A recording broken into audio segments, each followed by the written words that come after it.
E além do Fred, BH agora terá outro grande centroavante veterano. Primeiro que existe um respeito pela história que ele tem, e é inquestionável, não dá para a gente ficar falando disso, mas é uma coisa que eu não gosto de fazer nenhum tipo de comparação.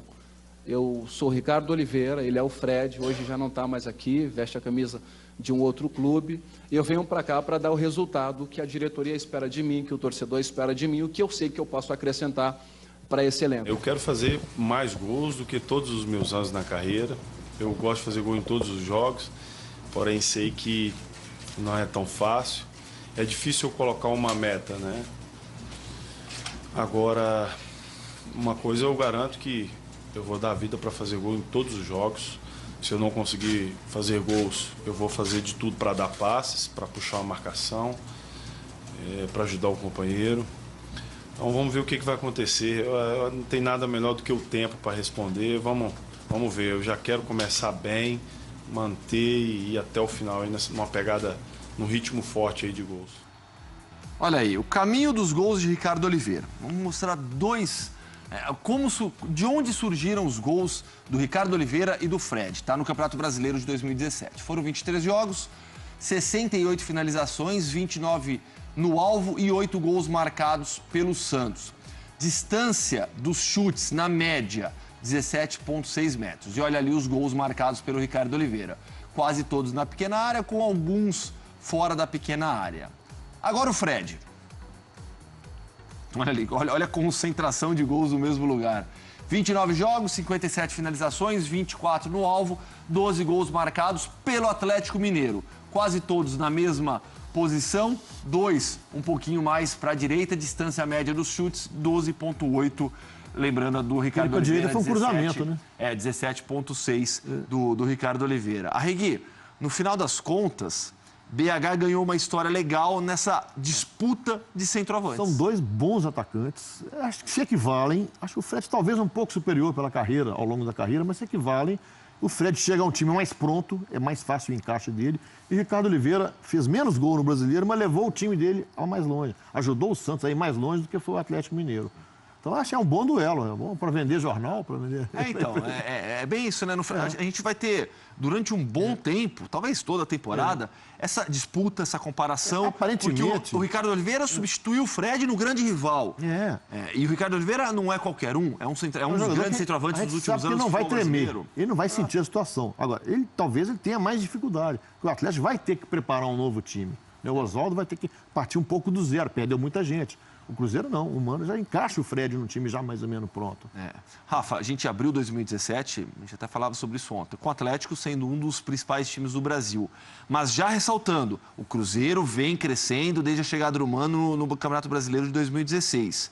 Agora a gente abre 2018 com o Cruzeiro sendo um dos melhores times do Brasil e sem uma perspectiva muito clara do que será o Atlético Mineiro no ano. Por essas transformações, por perder algumas referências, porque essas referências já não tinham feito um grande 2017, nem Robinho, nem Fred, e o time também passando por uma mudança de característica, tanto de investimento quanto de característica técnica, tipo de jogo.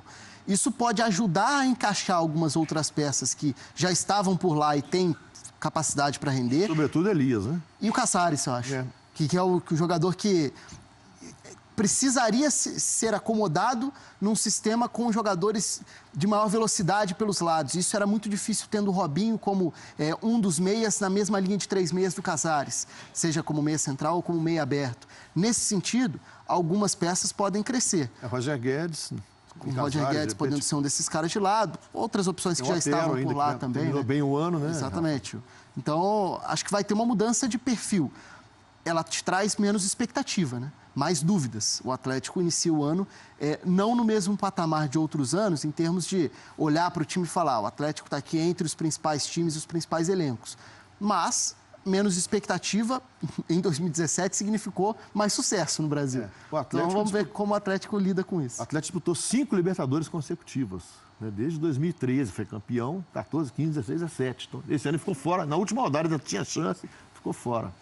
Então mudou o patamar, né, de investimento de tudo, né? Tudo isso, essa ausência na Libertadores norteou tudo que vai ser no clube nesse ano agora. José Elias Moedin Júnior. Sim.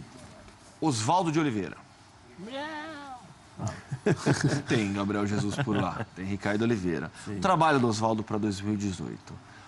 Pelo que ele fez no Atlético desde que chegou, pelos recentes trabalhos dele, você acredita que ele vai conseguir fazer desse time do Atlético, essas peças que o Arregui e o Rafa falaram agora há pouco, um time para brigar por títulos grandes?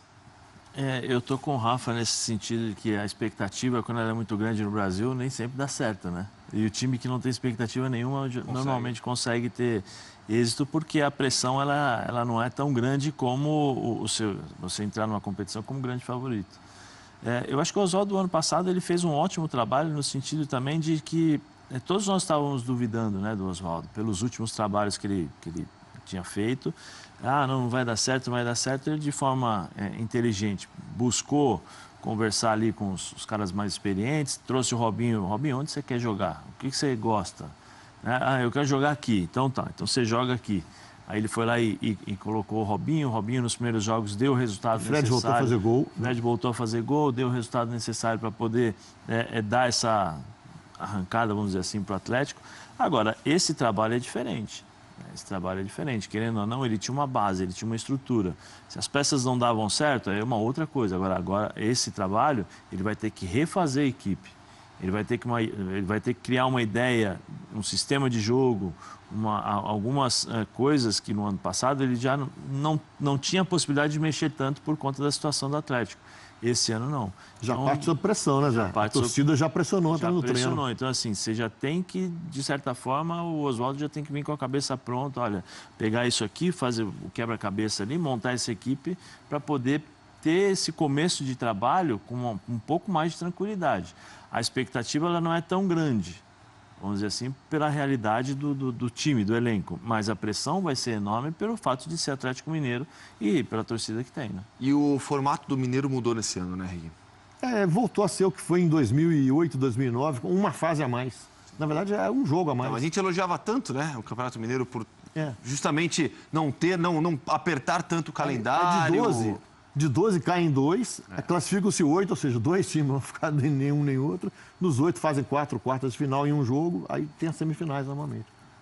Acrescentou uma fase com um jogo. Uma data a mais. Uma data a mais. 16 em vez de 15. Era o campeonato menor que tinha. Sim, por isso que a gente elogiava, né? Eu já falei, eu não gosto de estadual.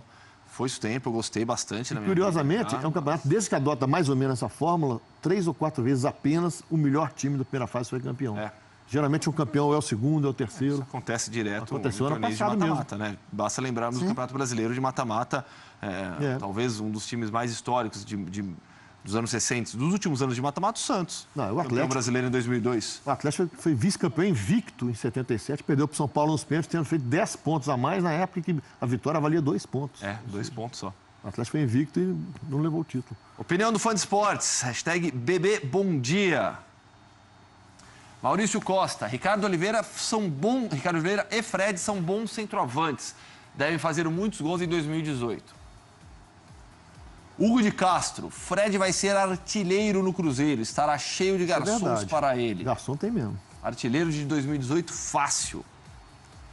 Ramon, rei de copas. Que brilhante explanação do Oliveira Rafa. Olha lá, Rafa, para você, ó. Obrigado, Ramon. Ramon. Sobre o caso Fred e Mano Menezes. Certamente não viria se não tivesse a aprovação do técnico. Parabéns pela seriedade e serenidade. Obrigado pelos exageros. Um abraço. Ramon Milani. Boa, Ramon. Valeu.